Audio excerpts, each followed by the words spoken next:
Hey RFC, Pastor Andrew here. If you're anything like me, your head has been swirling with everyone telling you to wash your hands, practice social distancing, don't draw near to anybody, and keep your hands washed. Well, I decided to take a break and visit down the street from the church, the city of the dead, where there is no one to distance yourself from. Here lies Oliver Wendell Holmes, the guy who invented this crazy idea that to stop the spread of infection, you got to wash your hands. That was a very controversial thing in his day. Doctors denied that hand hygiene had anything to do with stopping the spreading of sickness. But you can understand the controversy, can't you? It's hard to appreciate a threat that is totally invisible to us. A virus, though deadly, is unseen. And maybe that's why the Bible uses this very thing as a metaphor for sin and holiness.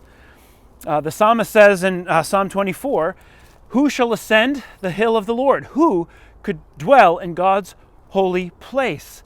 And he answers it very oddly. He says, "He who has clean hands and a pure heart." He defines it. What is clean hands? Well, it's someone with a pure heart, someone who does not lift his soul up against what is false, or lifts up his soul to what is false. Sin is not simply dirt on your hands that can be rinsed away.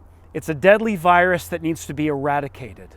Don't be like Pontius Pilate, who tried to wash away the guilt from his hands. You can't sanitize your conscience. You can't do it.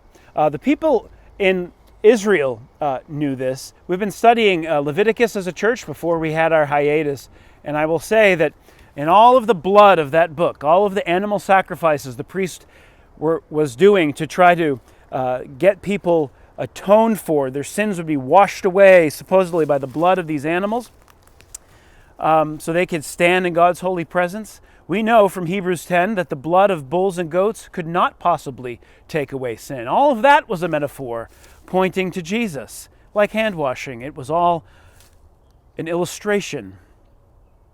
He's the cure. Jesus is the vaccine for our sin problem. Hebrews 10 says it this way: "Therefore, brothers, since we have confidence to enter the holy places by the blood of Jesus, by the new and living way that he opened for us through the curtain, that is, through his flesh, and since we have a great priest over the house of God, let us draw near with a true heart and full assurance of faith, with our hearts sprinkled clean from an evil conscience, and our bodies washed with pure water." This means that faith in Jesus, we are inoculated against the power of sin in our lives. Our consciences are cleansed. We are not defined by our past sins because we have been washed by Jesus. What a great encouragement it is now that we're able to draw near to God in full confidence and without fear or anxiety. God is not practicing social distancing from us. So let me end with this great word from James: draw near to God, and he will draw near to you. Wash your hands. Talk to you soon.